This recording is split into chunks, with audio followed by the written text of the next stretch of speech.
पाकिस्तान की पहले बैटिंग लड़खड़ाई, फिर बॉलिंग भी काम ना आई। न्यूजीलैंड ने 6 मुल्की सीरीज का फातेह बन गया। फाइनल में पाकिस्तान को 5 विकेटों से शिकस्त दे दी। कीवीज ने 243 रन का हदफ 5 विकेटों पर हासिल कर लिया। डैरल मिचेल 57, जबकि टॉम लीथम 56 रन बनाकर नुमाया रहे। नसीम शाह ने 2 खिलाड़ियों को आउट किया।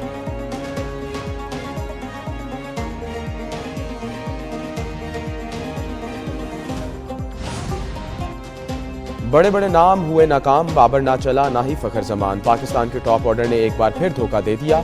6 मुल्की वनडे सीरीज के फाइनल में पाकिस्तान बैटर्स की खराब कारकर्दगी। फखर जमान 10, बाबर आजम 19 और साउथ शकील 8 रन बनाकर पेविलियन लौटे।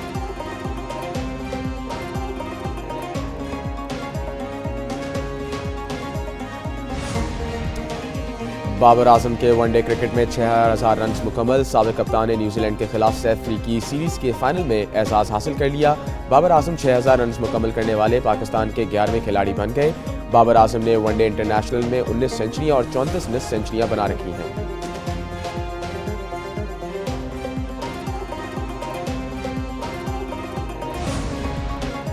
मुस्तफ़ा को किसने कत्ल किया, गुत्थी सुलझ गई। जली हुई लाश और गाड़ी हब से मिल गई। मुलजमान ने मुस्तफ़ा पर पहले डंडे के वार पर किए और फिर फायरिंग की। कत्ल के बाद बेरहम मुलजमान ने मुस्तफ़ा की लाश और गाड़ी को आग लगा दी। गिरफ्तार मुलजमान के दौरान तफ्तीश दिल दहला देने वाले इंकशाफात। पुलिस ने वाक़े में मुलविस एक और नौजवान को गिरफ्तार कर लिया।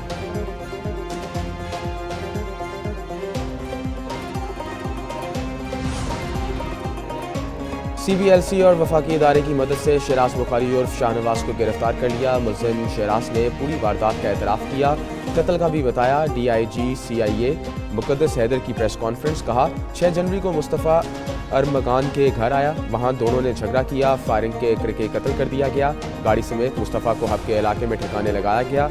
DNA के जरिए मज़ीद तस्दीक की जाएगी। अरमगान का मज़ीद रिमांड भी हासिल किया जाएगा।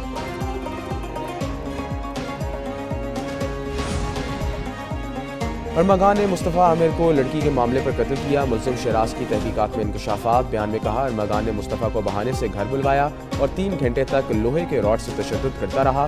मुस्तफ़ा की गाड़ी में हब पहुंचे अरमगान ने पेट्रोल छिड़का और आग लगा दी। मुलजिम ने इंकशाफ किया कि वैन वाले को 2000 देकर चौरंगी गए, फिर रक्षा से डिफेंस और ऑनलाइन टैक्सी पर वापस घर पहुंचे। कराची में हैवी ट्रैफिक के बाद साथ में इजाफा। शहर में दफ़ा 144 नाफिज, नोटिफिकेशन जारी। दिन के औकात के दौरान शहर में हैवी ट्रैफिक पर पाबंदी आयद। रात 10 बजे से सुबह 6 बजे तक डंपर्स की शहर में दाखिले की इजाज़त होगी। सिंध असम्बली में हादसात के शिकार अफराद को माली मदद करने के लिए करारदाद जमा।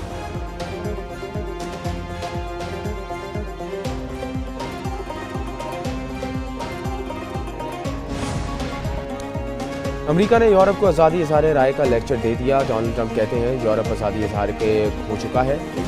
JD वेंस ने कहा कि यूरोपीय रहनुमा तकरीबन हर चीज़ सेंसर करते हैं। म्यूनिक कॉन्फ्रेंस से अमरीकी नायब सदर का इल्ज़ामात पर भरमार। कहा बरतानिया में आज़ादी इजहार राय पसपाई इख्तियार कर रही है।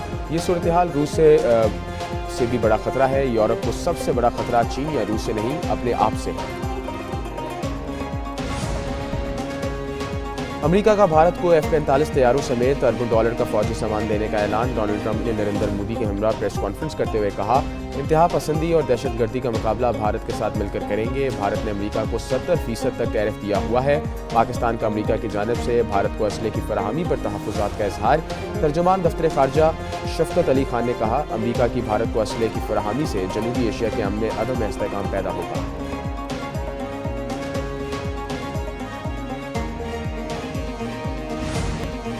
लाहौर हाईकोर्ट में एडिशनल जजेस की तैनाती के लिए जुडिशल कमीशन का इजलास तलब। चीफ जस्टिस की ज़ेर सदारत इजलास 28 फरवरी को होगा। इजलास में 8 डिस्ट्रिक्ट एंड सेशन जजेस के नामों पर गौर किया जाएगा।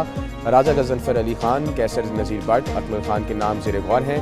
जजीला असलम, तारिक महमूद बाजवा, शाहिद सईद, अकबर गुल खान के नामों पर भी गौर किया जाएगा।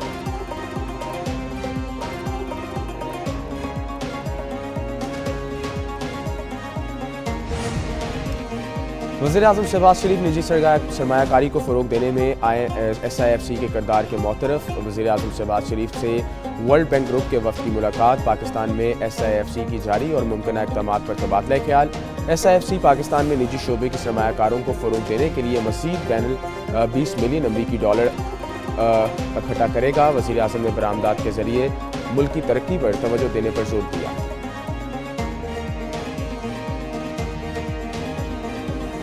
मेरा सवाल अपने ही दोस्तों से है, मुझे क्यों निकाला?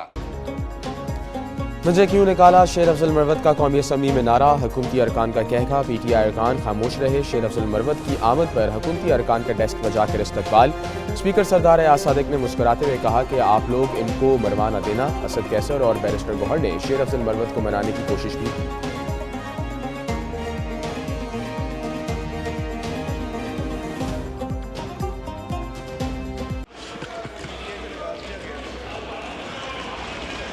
आप लोग चुक चुक आगे मरवाना दीजिएगा इनको। खान साहब जब बाहर आएंगे, सुन लें सब, मैं पार्टी से तब निकाला जाऊंगा जब खान साहब बाहर आए और PTI जो है अच्छी डगर पे चलना शुरू कर। पार्टी और वकला का फंड्स का ऑडिट होना चाहिए। पार्टी में काफ़ी खुर्द-बुर्द हुई है। लोग डोनेशन इसलिए नहीं देते कि अपनी मर्जी की बंदर बांट कर लें। बानी के सोशल मीडिया अकाउंट से रेवेन्यू मिलता है, एहतसाब होना चाहिए। शेर अफजल मरवत की पार्लियामेंट हाउस के बाहर मीडिया से गुफ्तगू, कहा बानी के जितने कान भर सकते हैं भर लें, बानी मेरी रगों में है। बानी को हर वक्त झूठ और गलत बात बताई जाती है। वर्कर्स साथ खड़े रहेंगे तो पार्टी के अंदर इजारादारी खत्म करेंगे। हिसाब किताब की बात पर आए तो लेने के देने पड़ जाएंगे।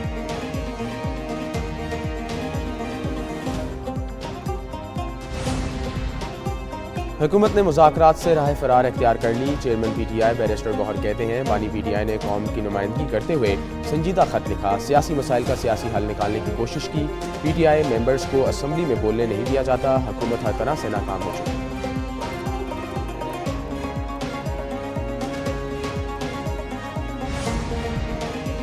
PTI क़यादत ने झूठ पर मुबनी प्रेस कॉन्फ्रेंस की। कहा गया कि हमें बात करने का मौका नहीं दिया जाता। लीगी रहनुमा बिलाल अजहर कियानी की मीडिया से गुफ्तगू, बोले PTI को असम्बली में बात करने का भरपूर मौका दिया जाता है। शेर अफजल मरवत को बोलने का मौका मिला तो अपने ही साथियों पर तनकीद की। PTI को अवामी मसाइल के हल में कोई दिलचस्पी नहीं।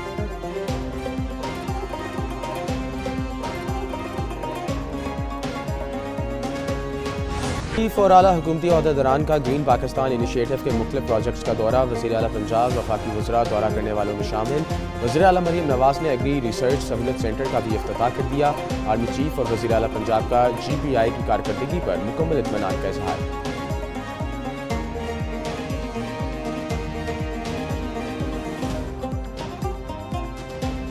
I, Amir Farooq, do solemnly swear solemnly swear that I will bear true faith and allegiance to Pakistan.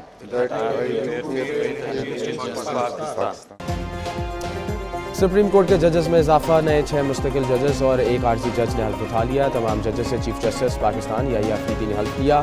हल्फ उठाने वालों में जस्टिस आमिर फारूक, जस्टिस शफी सदीकी शामिल, justice Ishtiaq Ibrahim, justice Salahuddin, justice Hashim Kakar और जस्टिस शकील अहमद ने भी हल्फ उठाया। जस्टिस मियां गुल हसन औरंगजेब ने बतौर आर्जी जज हल्फ उठाया। तकरीब हल्फ बर्दारी में जज साहबान और वकला और अहले खाना की शिरकत।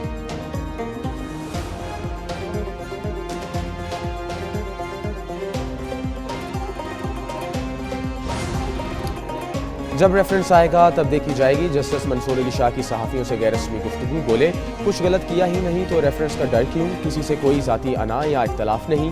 सहाफ़ी ने सवाल किया, सुना है कि आजकल आप काम नहीं कर रहे। जस्टिस मंसूर अली शाह ने जवाब दिया, सुप्रीम कोर्ट की वेबसाइट पर देख लें, सबसे ज़्यादा फैसले किसके हैं? कमरे में मौजूद हाथी किसी को नज़र नहीं आता तो क्या कर सकते हैं?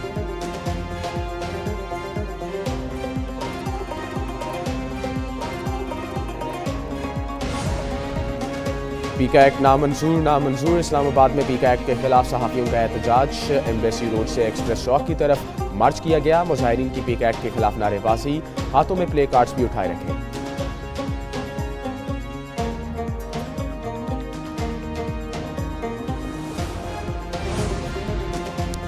लाहौर में रंगारंग हॉर्स एंड कैटल शो जारी। जिलानी पार्क में फूलों की नुमाइश का इफ्तिताह। सीनियर सूबाई वजीर मरीम औरंगजेब ने नुमाइश का इफ्तिताह किया।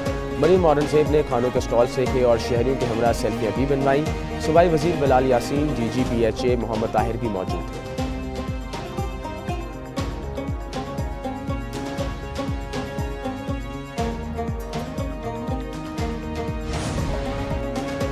मक्का से बाहर पहली बार मुकम्मल गिलाफ काबा अवाम की नुमाइश के लिए पेश। गिलाफ काबा पर सोने और चांदी की तारों से आयत मुबारक की कढ़ाई की।